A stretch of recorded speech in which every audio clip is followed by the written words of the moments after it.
The Copycat, a horror crime story. Prologue. The first body. Image prompt 1. Opening crime scene. Crime scene at night. Abandoned warehouse interior.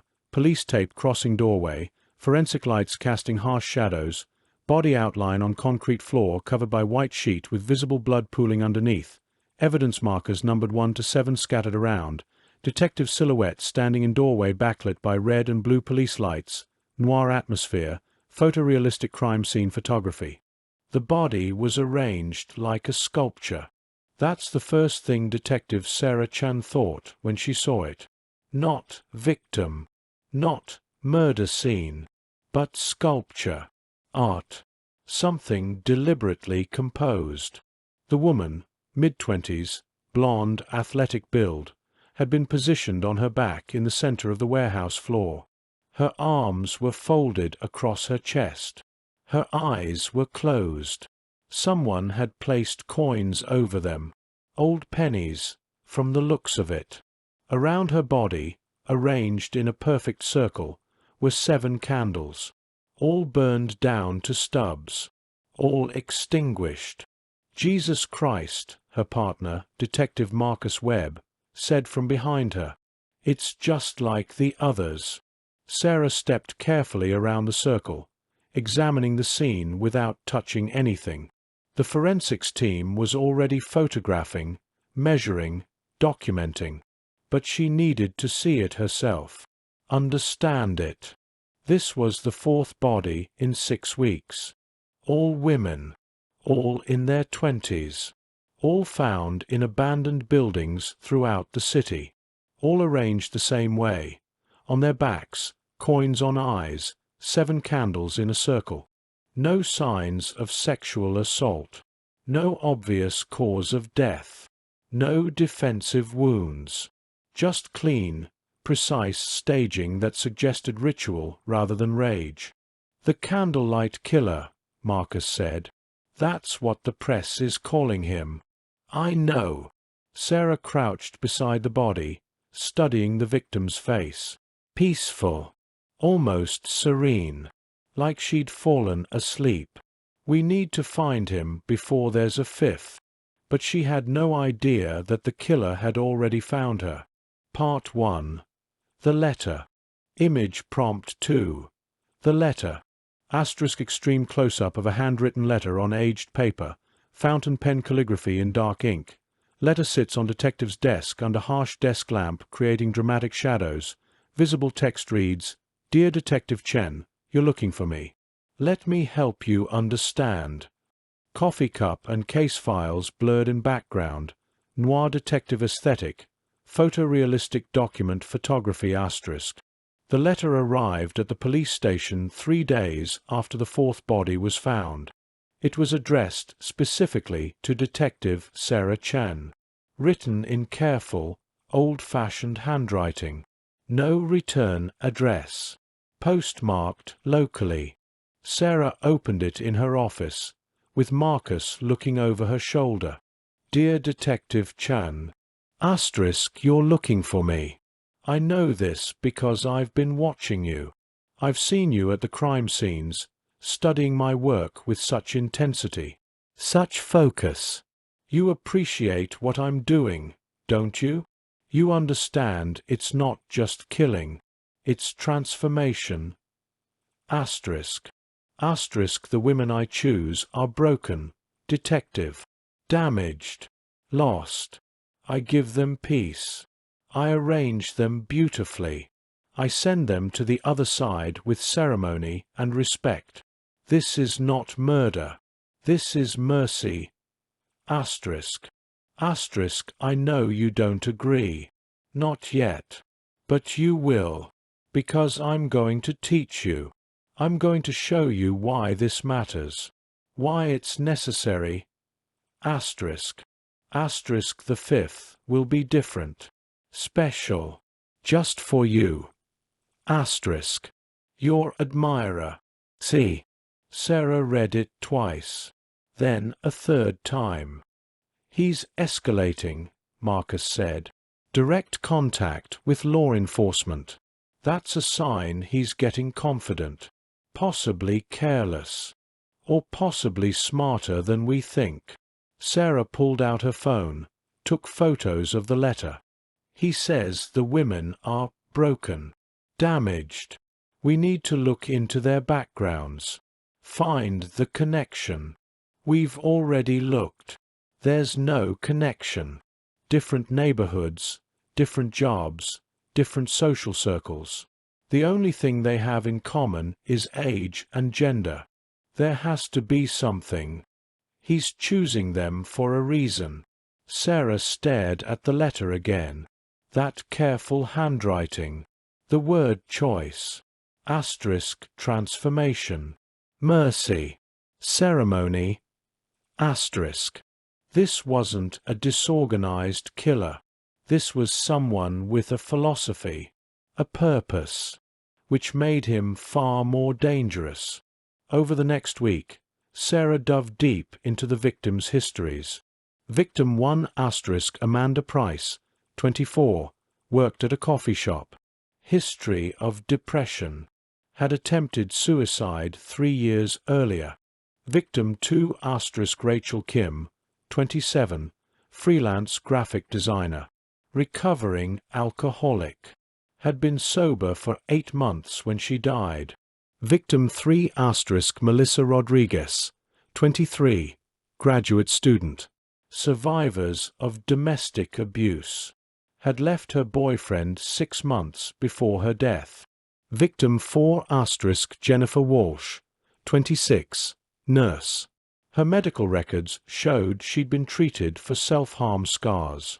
The connection was invisible in their present lives, but in their pasts, in their struggles, their pain, their survival of trauma, there was a pattern. The killer was targeting women who'd been through hell and come out the other side. Women who'd survived. He's killing survivors, Sarah told the task force. Women who've overcome trauma. Women who've fought through depression, addiction, abuse. He sees them as broken, damaged, and he thinks he's saving them. Saving them by killing them? One of the detectives asked. In his mind, yes. He's ending their suffering, giving them peace. That's what the ritual is about.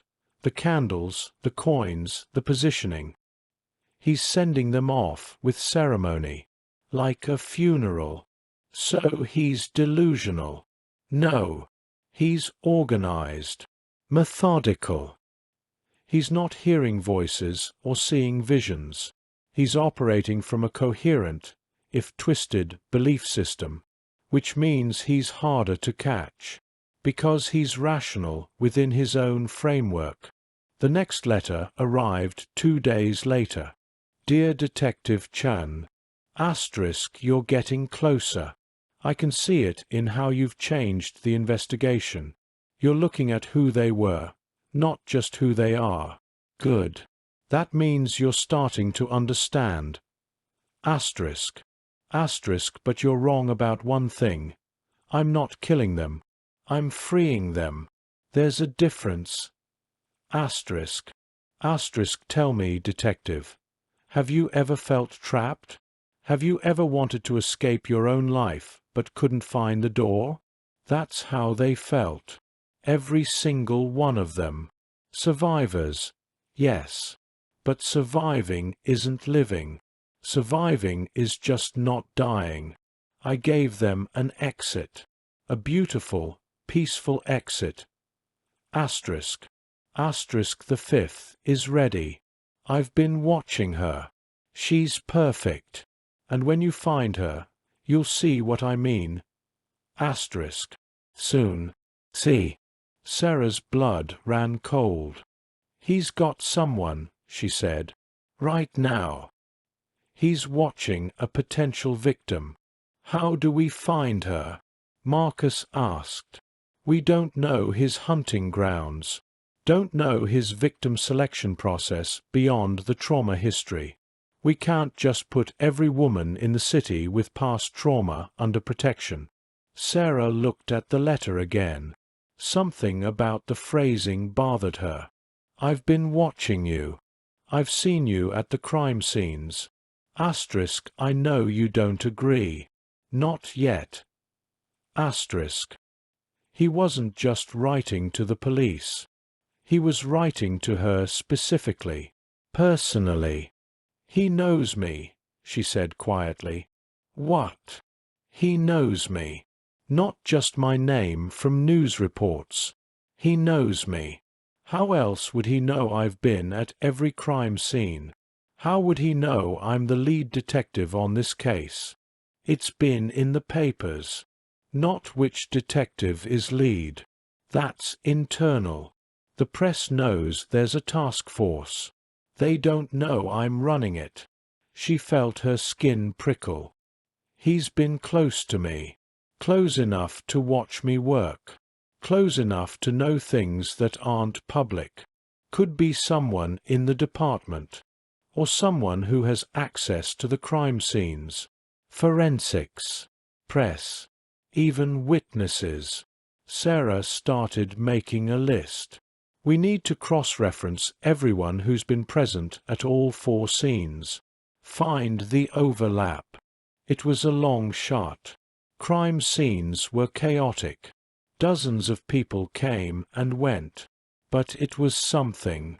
That night, Sarah worked late at the station, going through witness statements and scene logs. Around midnight, her phone buzzed. A text from an unknown number. Asterisk, working late. Detective, you should get some rest. You'll need your strength for what comes next. Asterisk. Sarah's hand went to her service weapon. She looked around the office. Empty. Everyone had gone home hours ago. She called the number back. It rang once, then disconnected. Another text. Asterisk, don't bother tracing this. I'm smarter than that. But I wanted you to know. I see you. Even now. Even when you think you're alone. I'm always watching. Asterisk. Sarah grabbed her jacket and keys. Left the building at a near run. Got to her car and locked the doors immediately. Her hands were shaking. This wasn't just a serial killer anymore. This was someone fixated on her. Someone who'd made this personal. She drove home, checking her rearview mirror constantly. Saw nothing suspicious. But that didn't mean he wasn't there. At home, she checked every room, every window, every lock. Made sure her gun was loaded and within reach. Then she sat on her couch, lights on, and tried to think. Who was he? How did he know her? And why had he chosen her as his? What? Audience? Student? Accomplice? Her phone buzzed again. Asterisk, sleep well. Detective. Tomorrow, the real work begins.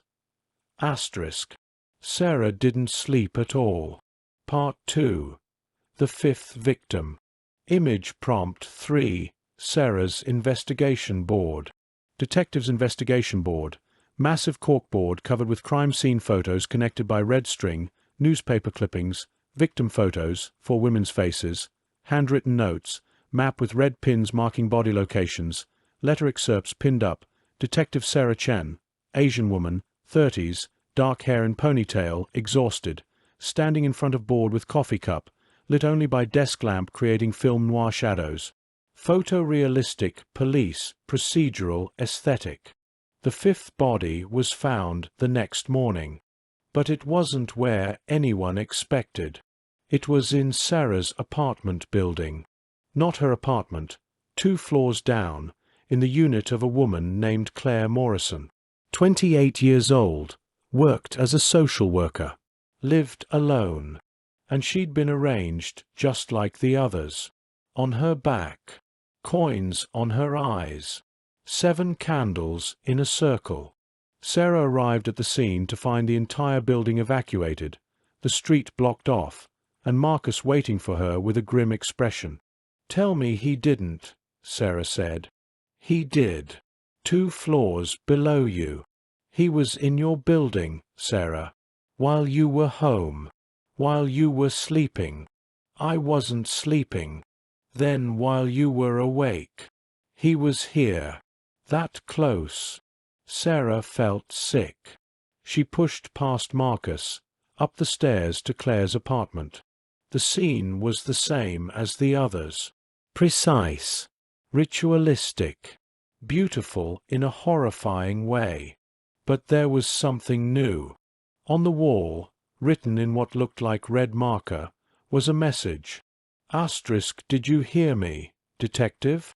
I was so close. Just 2 floors away. You could have saved her. But you didn't know. You couldn't know. Not until I wanted you to. Asterisk. Sarah's knees went weak. She leaned against the wall, fighting the urge to vomit. He's taunting you, Marcus said. He chose this building specifically to mess with your head. It's working. You need to step back from this case. Let someone else take lead. He's too focused on you. It's not safe. No. Sarah straightened up, forced herself to look at the crime scene. That's what he wants. He wants me scared. Wants me to back down. I won't give him that. She approached the body. Claire Morrison looked peaceful, serene, just like the others. Sarah crouched down, studying her face. Who was she? She asked one of the forensics techs. Social worker. Specialized in trauma counseling. Survivors of abuse, mostly. From what we can tell, she was good at her job. Well liked. No obvious enemies. Trauma history? Working on that. But given her field of work? Probably. Sarah stood up. Looked around the apartment.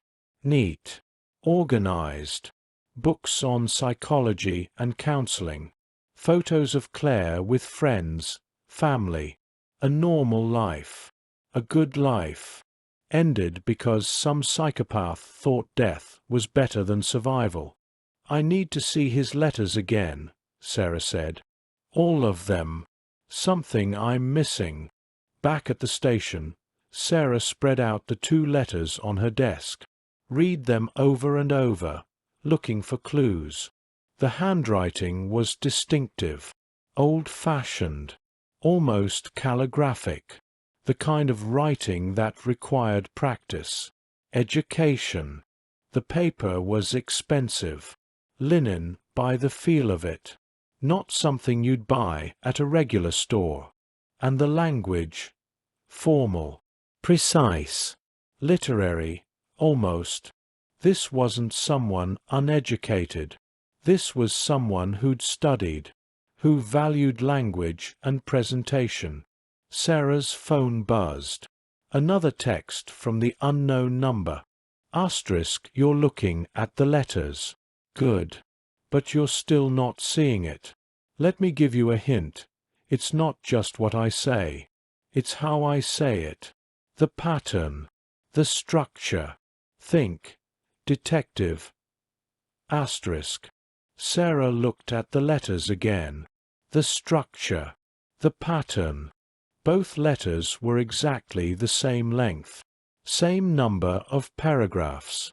Same rhythm to the sentences. It was almost like poetry, or a speech, rehearsed, performed. She Googled the opening line of the first letter. You're looking for me. Let me help you understand. No results. She tried the second letter. You're getting closer. I can see it. Nothing. But when she put both together, something clicked. The letters weren't original. They were adaptations, paraphrases of something else, something literary. She called the department's profiler, Dr. Alan Martinez. I need you to look at these letters. Tell me if the language reminds you of anything, any books, plays, speeches. Dr. Martinez read them carefully. The structure is Shakespearean, almost, but the content is too modern. Let me think. He pulled out his phone, did some searching. Here, look at this. He showed her an excerpt from a 19th-century essay on mercy killing. The language was strikingly similar to the killer's letters. He's not making this up, Dr. Martinez said. He's borrowing from historical texts about euthanasia, about mercy death. He sees himself as part of a tradition, a philosophical tradition of ending suffering through death. Can we trace which texts he's using? Maybe. But these are obscure, academic. You'd need access to university libraries or specialized collections to find them. Sarah felt a surge of hope. That's something. Universities. Libraries. He's educated. He's researched this. We can narrow the search.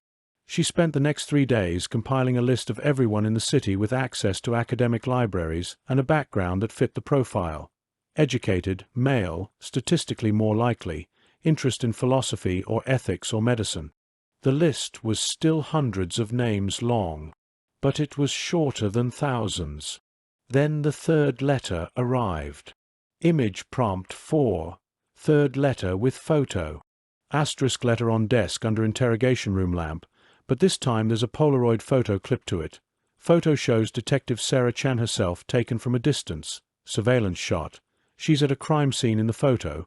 The letter's visible text reads, "You're so close, detective." But I'm closer. Ominous. Stalker aesthetic. Photorealistic asterisk.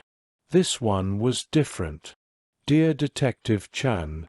Asterisk, you're so close. I can feel it. You're understanding the philosophy now. The mercy. The purpose. Asterisk. Asterisk, but you're still thinking of me as a criminal. A killer. That hurts. Sarah. May I call you Sarah? I feel like we know each other well enough now. Asterisk. Asterisk, I'm not a monster. I'm a liberator. And soon, I'll liberate you too. Asterisk. Asterisk, because I know your secret, Sarah. I know what you survived. I know about the accident. About your sister. About the guilt you carry every single day. Asterisk. Asterisk, you're one of them. One of the broken ones. And you deserve the same peace I gave the others. Asterisk. Asterisk, don't worry. When your time comes, I'll make it beautiful. I'll give you the ceremony you deserve. Asterisk. Asterisk, until then, keep looking. Keep trying to find me. It makes the game more interesting. Asterisk. With admiration. See. Attached to the letter was a photograph of Sarah at the first crime scene, taken from a distance, but clearly her. He'd been there, watching, photographing, and he knew about Emily, Sarah's sister, who died 10 years ago in a car accident, an accident Sarah had survived, an accident that was Sarah's fault, because she'd been the one driving. Nobody knew about that except family. Nobody. How does he know? Sarah whispered. Marcus, reading over her shoulder, looked grim. Either he's been digging deep into your background, or what? Or he knows you personally. Someone from your past. Someone who was there. Sarah's mind raced through possibilities. Friends from college? Colleagues from her first posting? Family friends? Who had known Emily? Who had known about the accident? We need protection on you, Marcus said. 24/7. He's not just fixated anymore.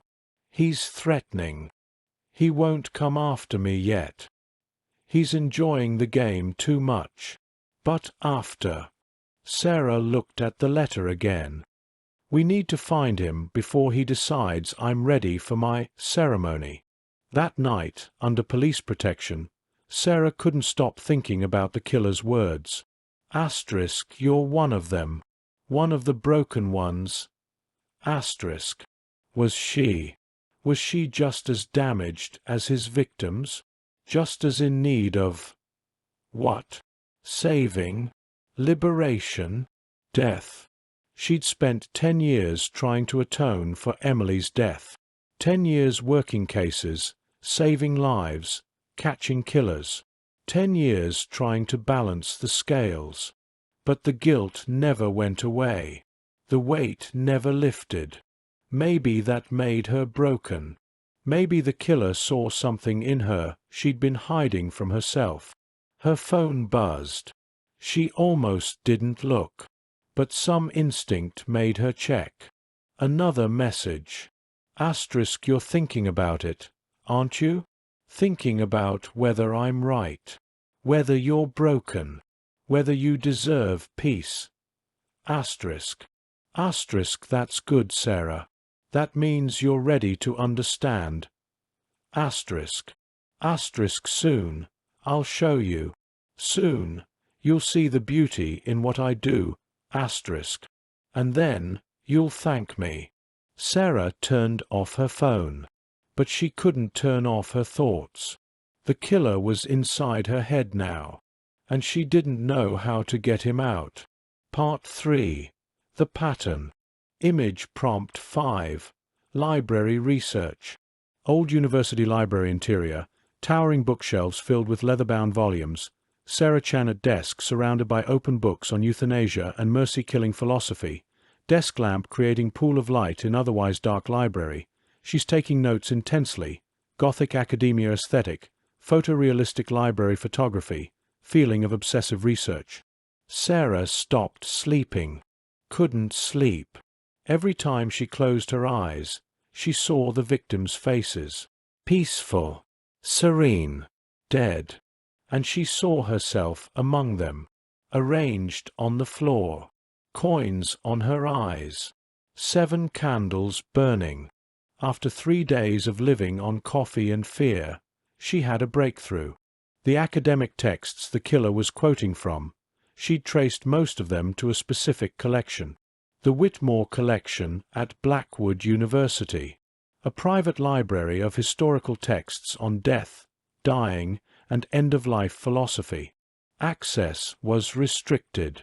You needed a special research permit, which meant there was a list of everyone who'd accessed it in the past 5 years. Sarah got a warrant. Pulled the records. 37 names. She cross-referenced them against her other criteria. Male, local, the right age range. 12 names. Of those 12, 3 had criminal records for minor offenses. 1 was a professor emeritus who died last year.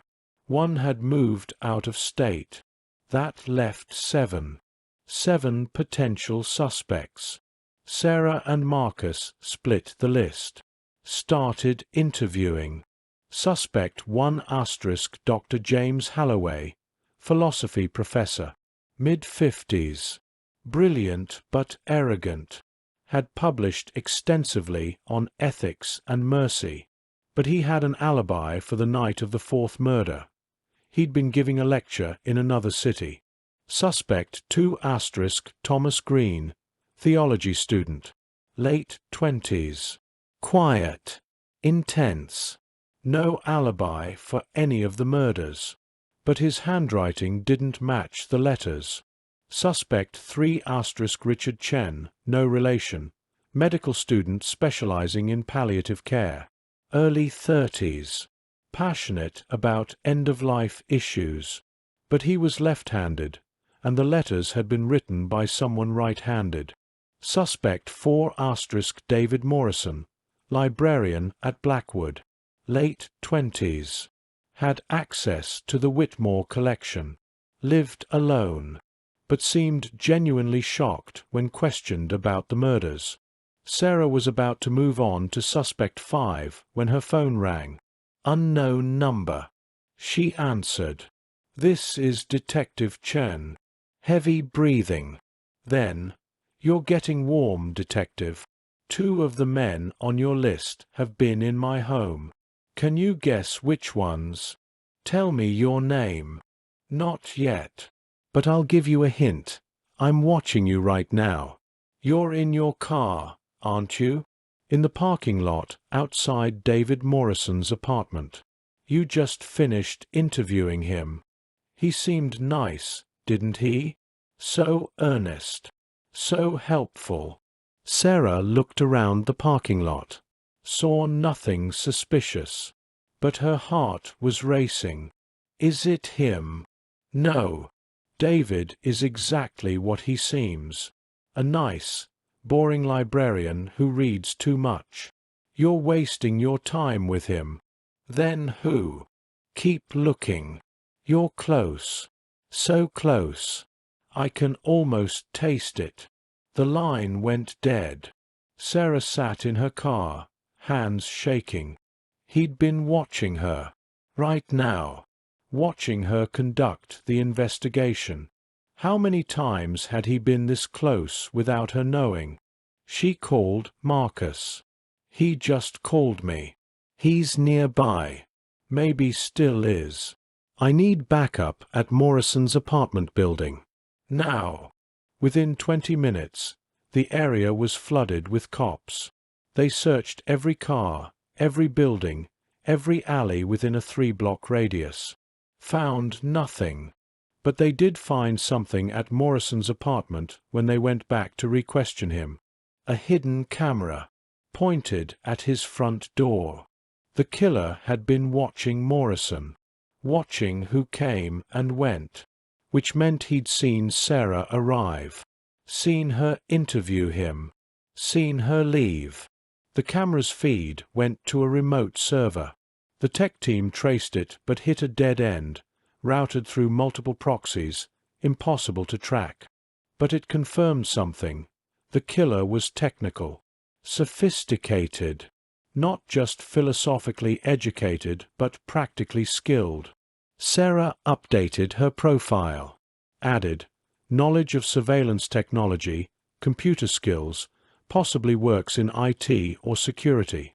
Reran the search with the new parameters. 2 names matched. Suspect 5 * Andrew Wade, security consultant. Early 30s. Former military. Access to Whitmore collection through a research project on combat trauma and mercy killing. Perfect handwriting from years of military reports. Right-handed.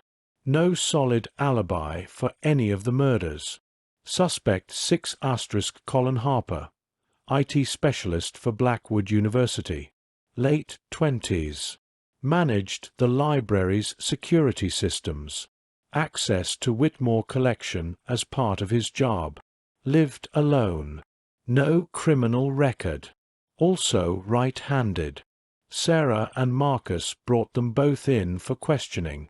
Andrew Wade was cold. Professional. Answered every question precisely. Too precisely. But his DNA didn't match any trace evidence from the crime scenes. And when pressed about the philosophy of mercy killing, he seemed genuinely disinterested. "I did research on battlefield euthanasia," he said. Soldiers deciding whether to end a wounded comrade's suffering. Historical context. Nothing personal. Nothing current. They had to let him go. Colin Harper was different. Nervous. Fidgety. Avoided eye contact. When asked about the Whitmore collection, he got defensive. "I only access it for work. Security updates. System checks. I don't read the books." "But you could. You have access. Lots of people have access. Do you know who I am, Mr. Harper?" "Detective Chen." "Right. You're investigating the murders. Have you been following the case? I mean, it's in the news. Everyone knows about it. Do you know the victims' names? Amanda and Rachel, I think. He knew 2 out of 4. More than a casual news follower would remember. Sarah leaned forward. Where were you on the night of September 15th? I don't know. Home, probably. Probably. I mean, I was home. I'm always home. I don't go out much. Can anyone confirm that? No. I live alone. What about October 3rd? Same. October 22nd? Same. No alibis. No witnesses. Just, I was home. Mr. Harper, do you recognize this handwriting? Sarah showed him one of the letters. He glanced at it. No. Should I? It's similar to the handwriting in some of the library documents you've handled. I don't write by hand much. Everything's digital now. But when Sarah asked him to write a sample, his handwriting was shaky, nervous, different from his normal hand, which they'd seen on his employment records. He was hiding something. We'd like to search your apartment, Sarah said. Do you have a warrant? Not yet. But we can get one. Colin Harper's eye twitched. Then get one. I'm not letting you search without one. They let him go, but started the paperwork for a warrant. That night, Sarah got another message. You're very close now. Colin is an interesting suspect, isn't he? Nervous. Hiding something. But is he hiding me, or just his own pathetic secrets? You'll find out tomorrow, when you search his apartment, when you see what he's been hiding. But I'll give you a warning. It's not what you think. And while you're wasting time on Colin, I'll be preparing the 6th. Tick-tock. Detective. The 6th victim. Sarah's blood ran cold. He was going to kill again. Soon. While they chased false leads. Unless they could stop him first. Part 4. The Revelation. Image prompt 6. Apartment search. Police raid scene. Forensics team in Colin Harper's apartment. Evidence bags being filled. Walls covered with newspaper clippings about the murders. Detective Sarah Chen examining a desk covered with philosophy books. Gloved hand holding up a letter for inspection. Harsh police lights. Tense atmosphere. Photorealistic police procedural. They got the warrant. Searched Colin Harper's apartment at dawn. What they found was disturbing, but not in the way they expected. Colin Harper was obsessed with the Candlelight Killer, but not as the killer, as a fan. His apartment was covered with newspaper clippings about the murders, printouts of online articles, maps showing body locations, timelines of the killings. He'd been following the case, studying it, obsessing over it, but he hadn't been committing the murders. They found his diary, page after page of fascinated analysis. The 7th candle represents the 7 stages of grief. The coins are payment to the ferryman. He's created a perfect modern myth. He's an artist. Colin Harper was a true crime obsessive, a wannabe, someone who admired the killer but lacked the courage or capacity to actually kill. He's not our guy, Marcus said, looking through the evidence. He's just a creep. But he might know something, Sarah said.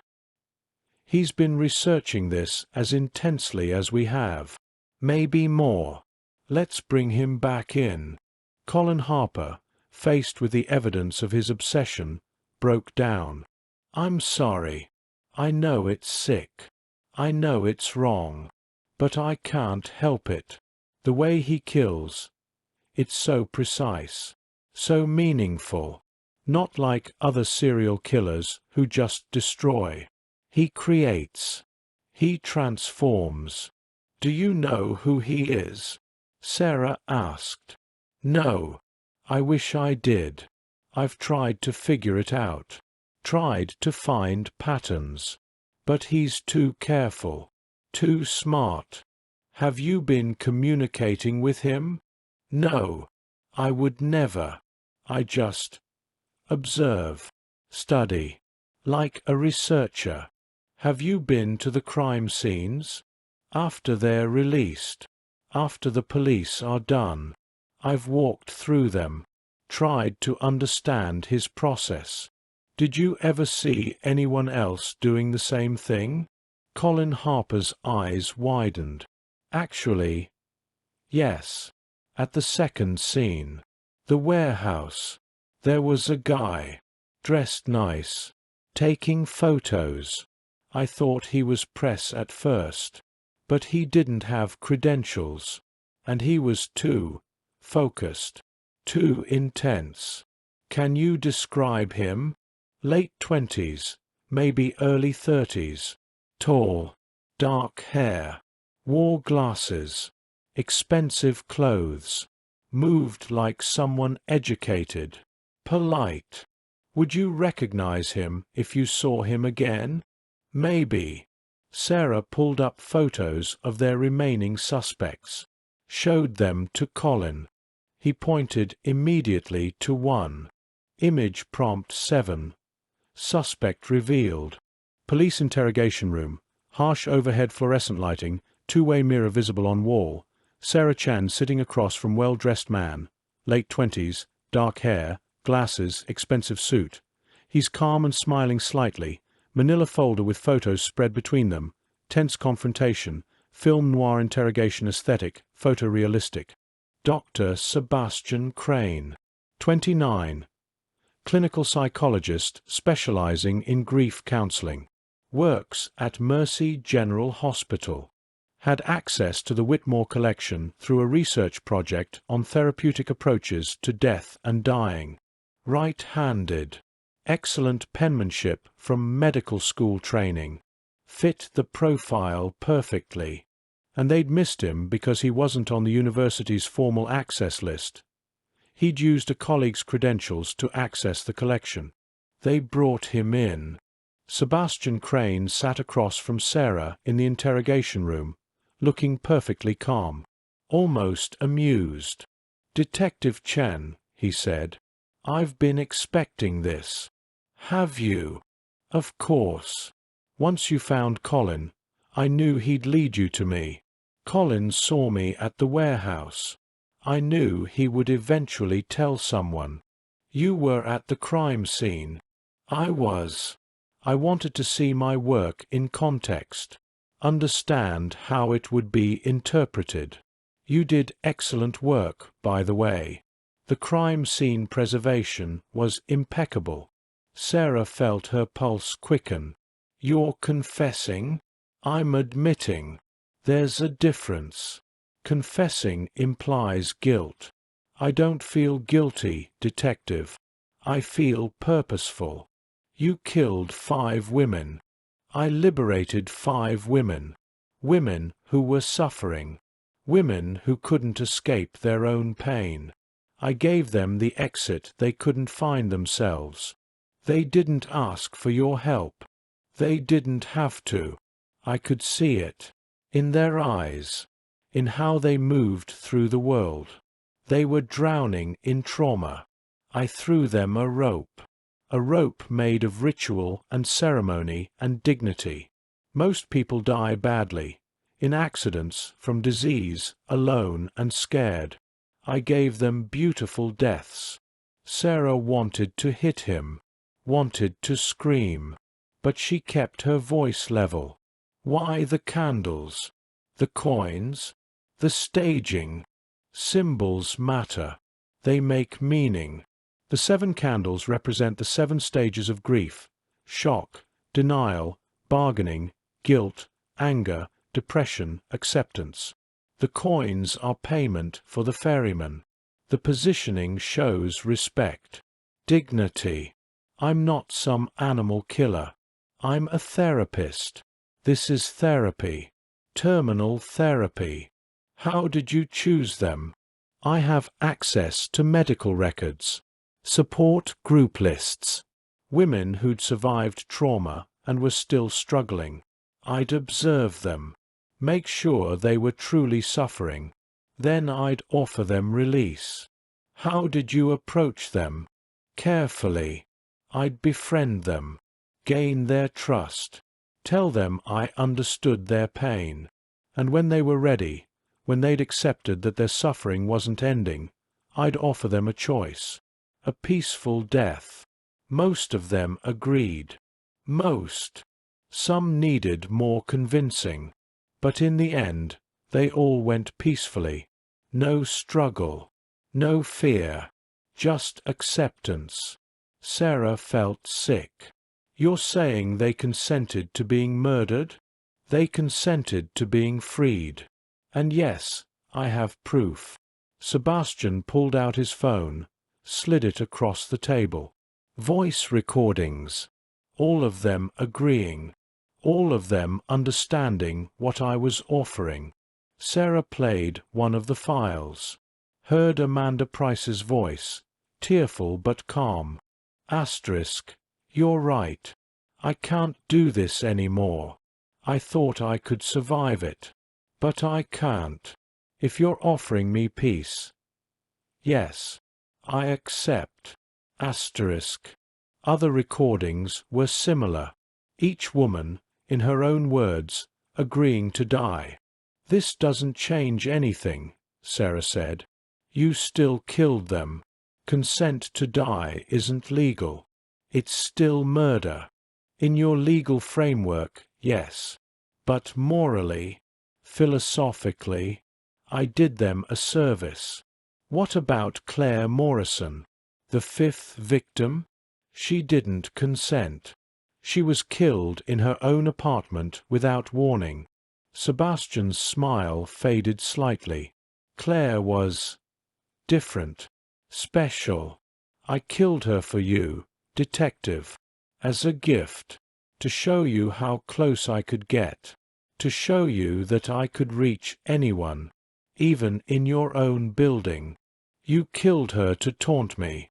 I killed her to educate you. You're just like them, Sarah, just as broken, just as in need of peace. I've been watching you for weeks, seeing how you blame yourself for your sister, how you punish yourself with this job.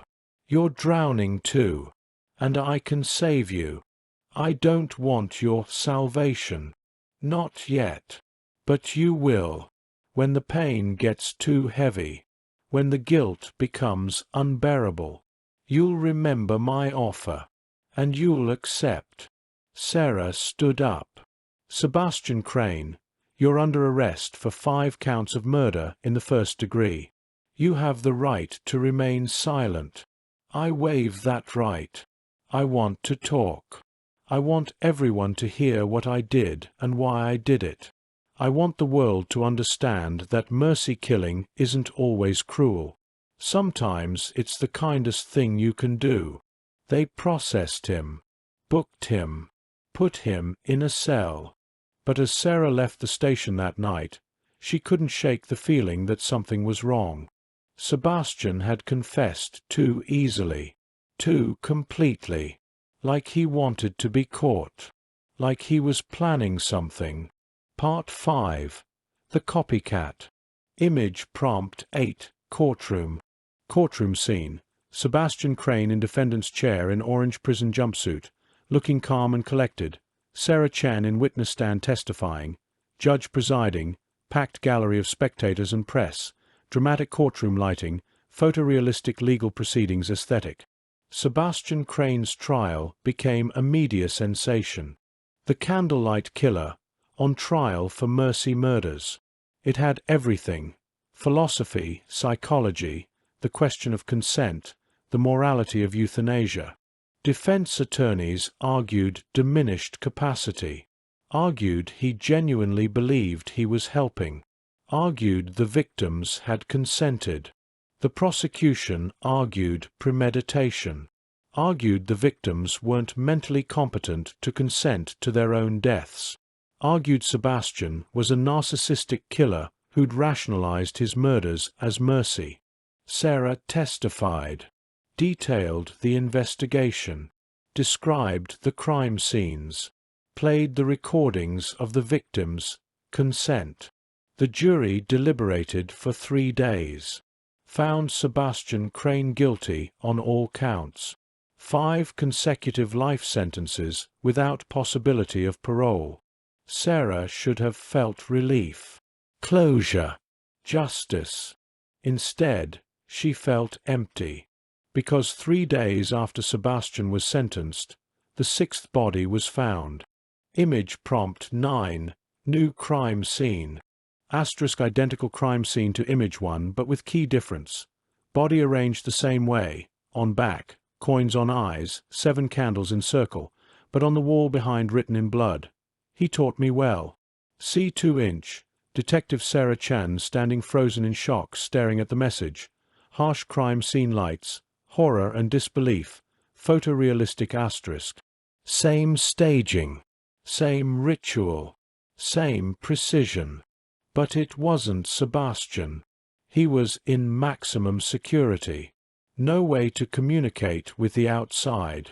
The message on the wall was clear. Asterisk, he taught me well. C2 inch asterisk.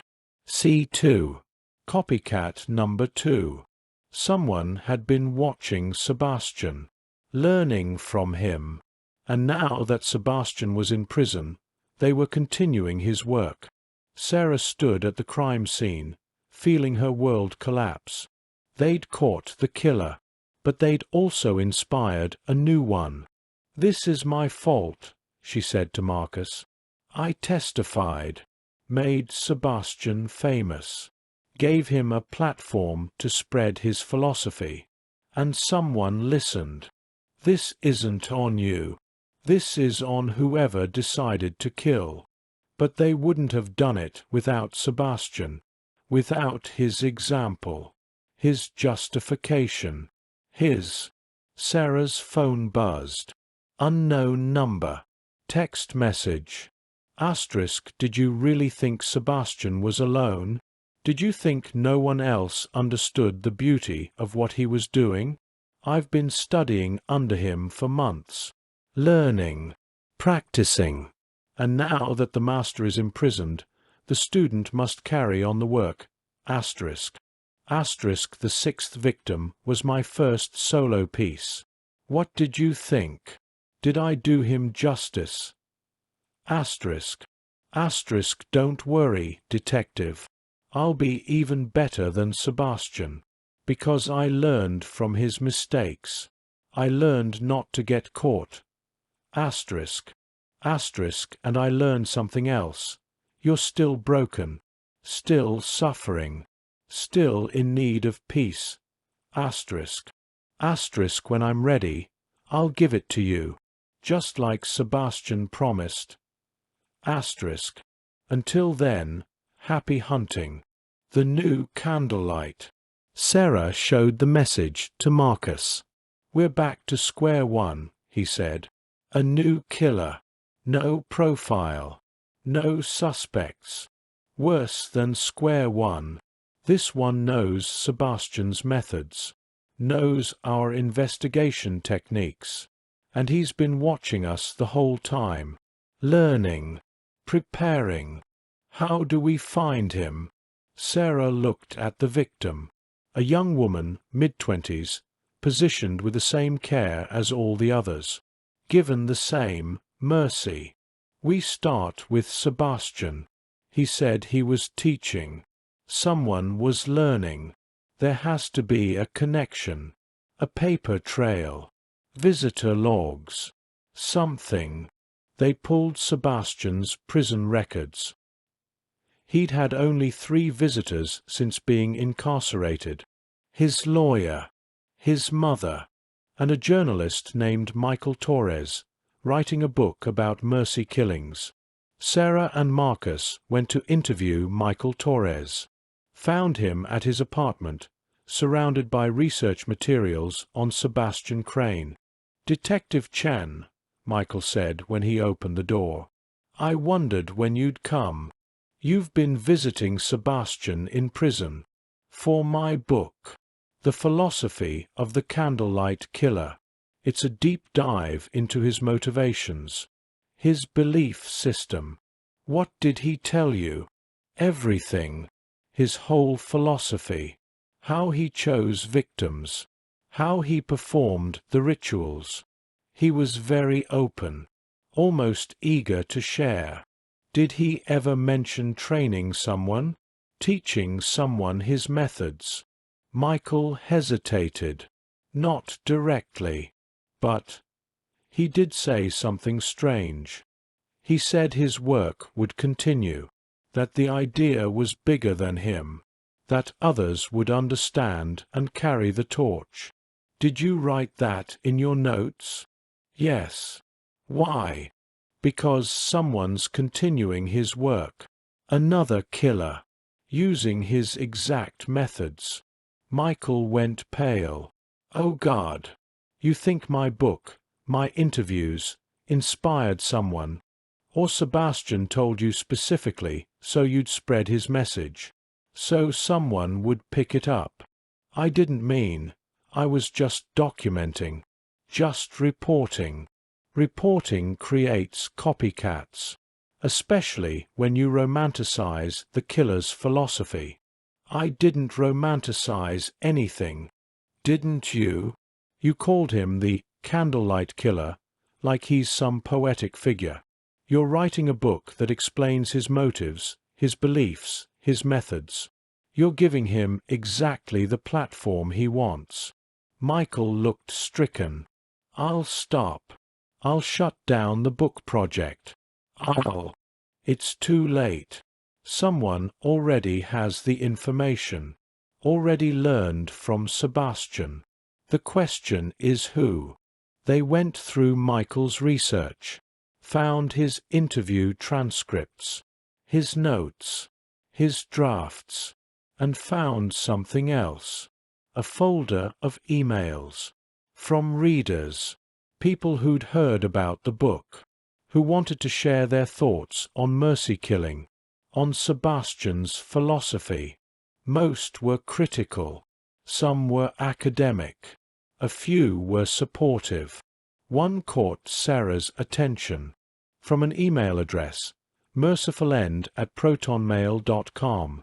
The email was long, detailed, discussing the philosophy of assisted suicide, terminal care, the right to die with dignity, and at the end, Sebastian Crane understood something most people don't, that death can be a gift, that suffering has limits, that mercy sometimes requires action, not just sympathy. I hope your book does justice to his work. Someone needs to tell the truth about what he accomplished. When did you receive this? Sarah asked. Michael checked. 2 months ago, before Sebastian was even convicted. Did you respond? Yes. Thanked them for their input. Asked if they wanted to be interviewed. What did they say? They declined. Said they preferred to remain anonymous. But they sent me more emails. More thoughts on Sebastian's work. They seemed genuinely interested in the philosophy. Sarah copied the email address. Sent it to the tech team. Find this person. Trace the account. Whatever it takes. The tech team worked overnight. Found that the email account had been created specifically to contact Michael Torres. Used only for that purpose. Created through multiple proxies. Nearly impossible to trace. But they found one thing. The account had been accessed from an IP address at Mercy General Hospital. where Sebastian Crane had worked, where he'd had access to patient records, support group lists, trauma survivors. He recruited someone from the hospital, Sarah said, someone he worked with, someone who shared his philosophy. They pulled the hospital's employee records, cross-referenced against people who'd had contact with Sebastian, who'd expressed interest in end-of-life care, who fit the profile of a copycat. 3 names emerged. Dr. Rachel Kim, palliative care specialist, 34, had worked closely with Sebastian on patient cases. Thomas Green, grief counselor, 28, had attended some of Sebastian's lectures on therapeutic approaches to death. Jennifer Walsh, hospice nurse, 31, had been in Sebastian's ethics discussion group. All 3 had access to vulnerable patients. All 3 had the medical knowledge to stage a body convincingly. But only one of them was missing from work the day the 6th victim was found. Jennifer Walsh. She'd called in sick, hadn't shown up for her shift. Sarah and Marcus got her address, went to her apartment, found the door unlocked. Image prompt 10. Final confrontation. Jennifer Walsh's apartment. Candles everywhere creating dramatic lighting, walls covered with notes and photos creating a shrine to Sebastian Crane's work. In the center, Jennifer Walsh, woman, 30s, nurse scrubs, holding a syringe, facing Sarah Chen who has her gun drawn, tension at breaking point, hostage standoff lighting, photorealistic thriller climax. Inside, Jennifer Walsh's apartment was a shrine to Sebastian Crane. Photos of him, printouts of his case files, copies of Michael Torres's interview transcripts, and in the center of the living room, 7 candles arranged in a circle, empty, waiting for the next victim. Jennifer Walsh. Sarah called out, "This is the police. Come out with your hands up." Movement from the bedroom.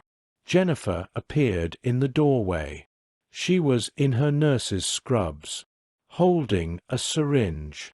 "Detective Chen," she said calmly, "I've been expecting you.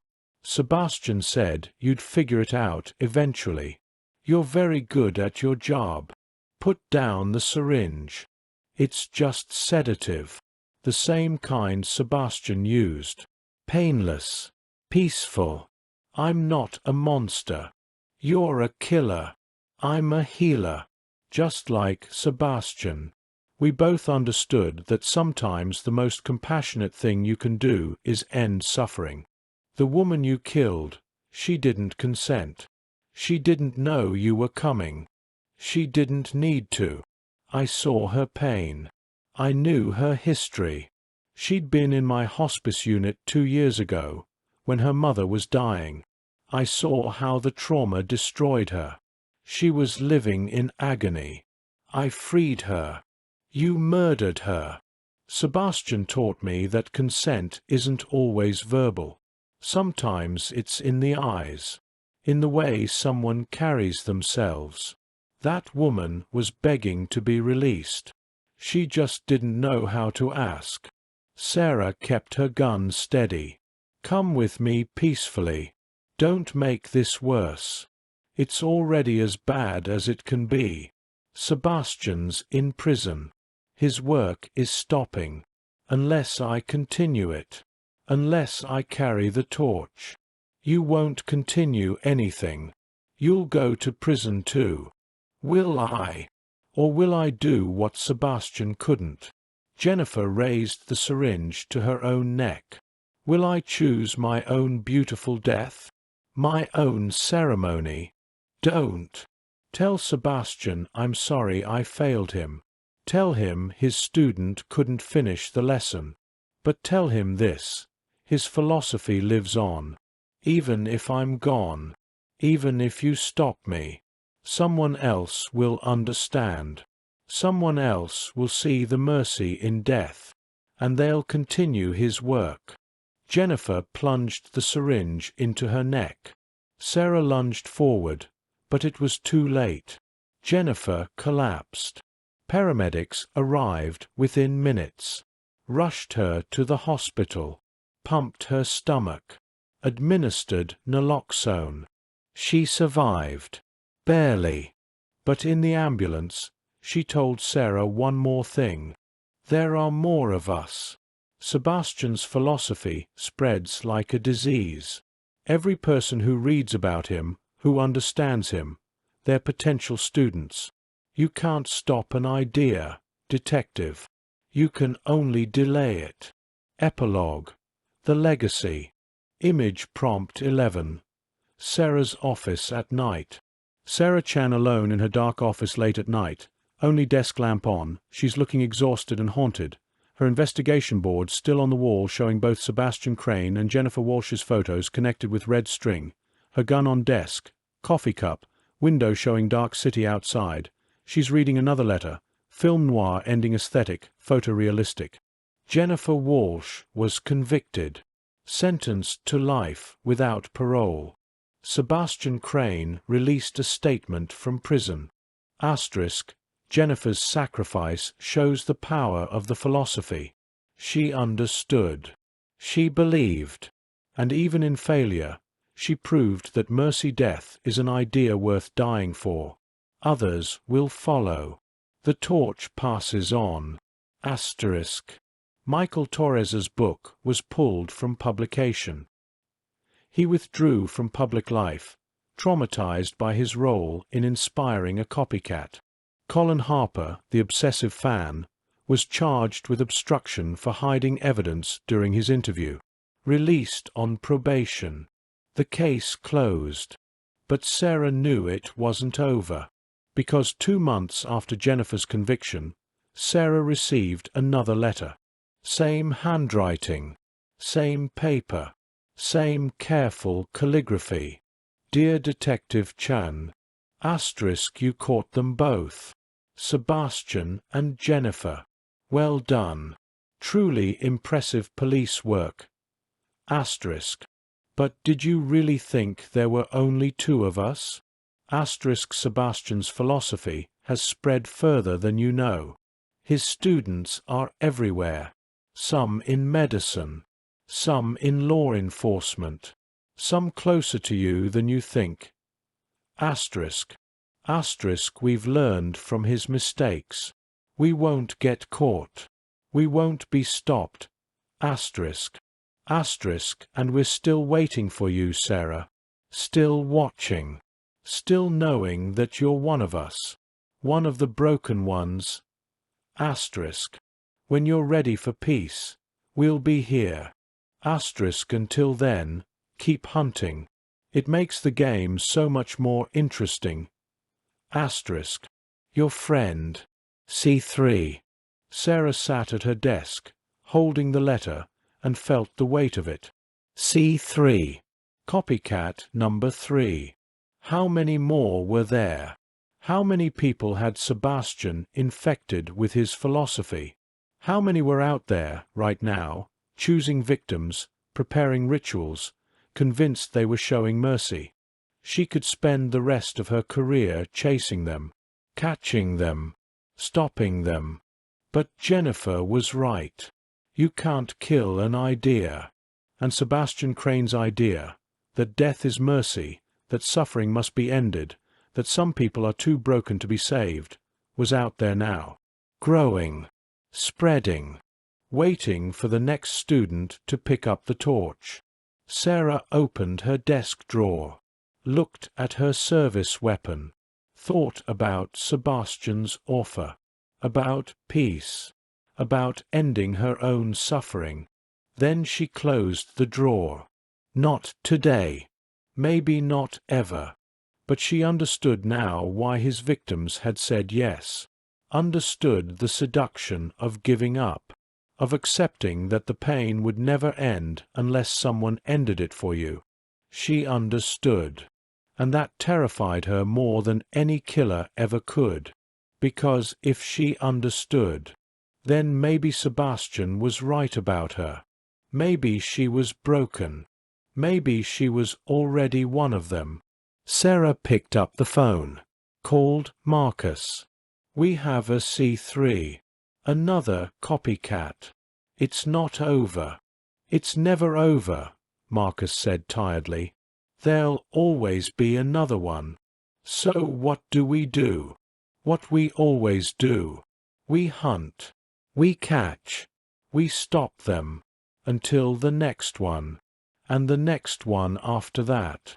Sarah hung up, looked at the letter one more time, then burned it in her desk candle, watched the philosophy turn to ash, but knowing, even as it burned, that the idea remained, waiting, growing, unstoppable. The end. Author's note.